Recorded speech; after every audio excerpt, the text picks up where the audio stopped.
Hi friends, ఎలా ఉన్నారు? Welcome to Telugu Geeks.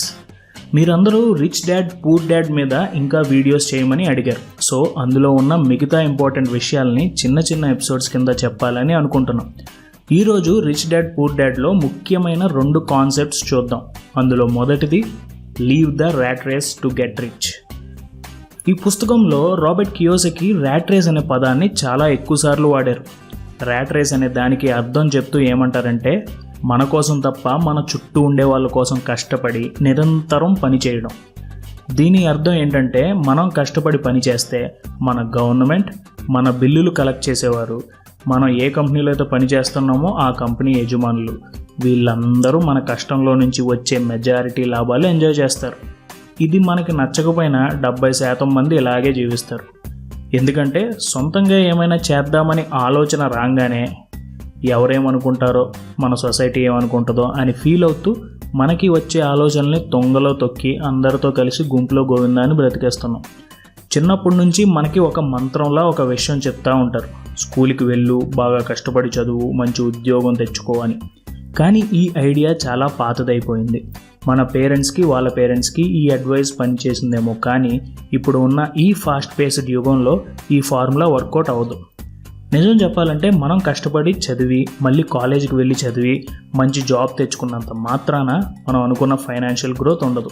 ఎందుకంటే మనం అప్పటికే ర్యాట్ రేస్లో చిక్కుకుపోయి ఉంటాం. మన కష్టం మీద మన బాసులు ధనికులు అవుతూ ఉంటారు.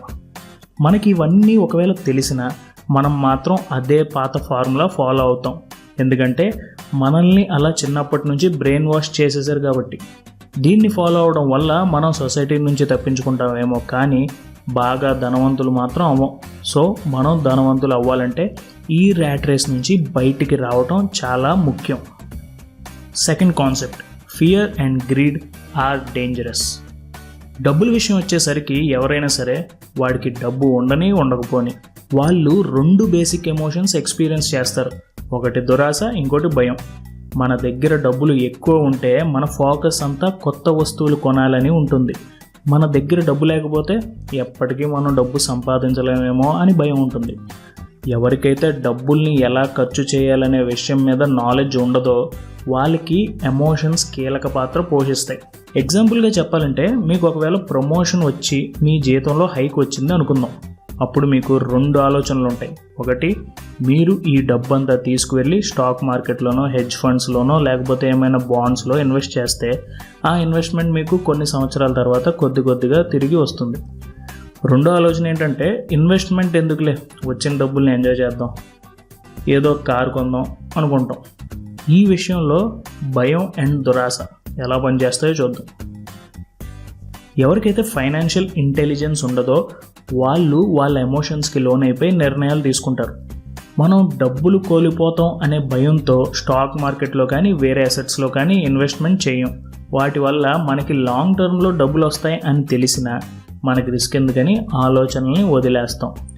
అదే టైంలో మనలో ఉండే దురాశ, మనకి శాలరీ హైక్తో మన లైఫ్ స్టైల్ ఇంప్రూవ్ చేసుకుంటే పోలా అని ఒక మంచి కారు కొనేస్తాం. కానీ ఇదే కారు మనకి తలనొప్పిగా మారుద్ది. ఎందుకంటే మనం ఇంకా ప్రతి నెల ఈఎంఐ కడుతూ ఉండాలి. దీనివల్ల మనకి జీతంలో హైక్ వచ్చినా పెద్ద ఉపయోగం ఉండదు. ఈ విధంగా మనలో ఉండే భయం, మనలో ఉండే దురాశ మనల్ని ధనవంతుణ్ణి అవ్వనివ్వకుండా ఆపేస్తాయి. మరి ఈ ఎమోషన్స్లో నుంచి బయటపడటం ఎలా? దీనికి రాబర్ట్ కియోసకి ఏమంటారంటే, మన ఫైనాన్షియల్ నాలెడ్జ్ని పెంచుకోవాలని. ఫైనాన్షియల్ నాలెడ్జ్ అంటే ఇన్వెస్ట్మెంట్, రిస్క్, డెప్ట్, ఈ విషయాల మీద అవగాహన ఉండాలి. మనకి ఫైనాన్షియల్ నాలెడ్జ్ కనుక కరెక్ట్గా ఉంటే మనకి భయము, దురాశ అనే ఆలోచన వచ్చినా మనం కరెక్ట్ నిర్ణయాలు తీసుకునే అవకాశం ఎక్కువ ఉంటుందని కియోసాకి అన్నారు. సో ఫ్రెండ్స్, మీకు ఈ వీడియో నచ్చిందని అనుకుంటున్నాను. రిచ్ డాడ్ పూర్ డాడ్ మీద ఆల్రెడీ 2 వీడియోలు చేసాం, అవి కూడా ఒకసారి చూడండి.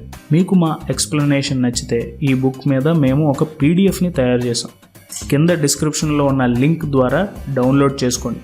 ఈ పుస్తకం కంపల్సరీగా అందరి దగ్గర ఉండాల్సింది కనుక తప్పనిసరిగా ఈ పుస్తకం కొనుక్కోండి. కింద డిస్క్రిప్షన్లో దానికి సంబంధించిన లింక్స్ ఉంటాయి. ఇంకా ఈ బుక్లో చాలా ఐడియాస్ ఉన్నాయి. వాటి మీద కూడా వీడియోస్ చేస్తాం. అవి కూడా మీకు నచ్చాలని ఆశిస్తున్నా. మీకు ఈ వీడియో నచ్చితే లైక్ చేయండి, షేర్ చేయండి. మీ కామెంట్స్ చదవడం నాకు చాలా ఇష్టం. సో కామెంట్ చేయడం మర్చిపోకండి. అన్నిటికన్నా ముందు సబ్స్క్రైబ్ చేయడం మర్చిపోకండి. Thank you for watching. జై హింద్.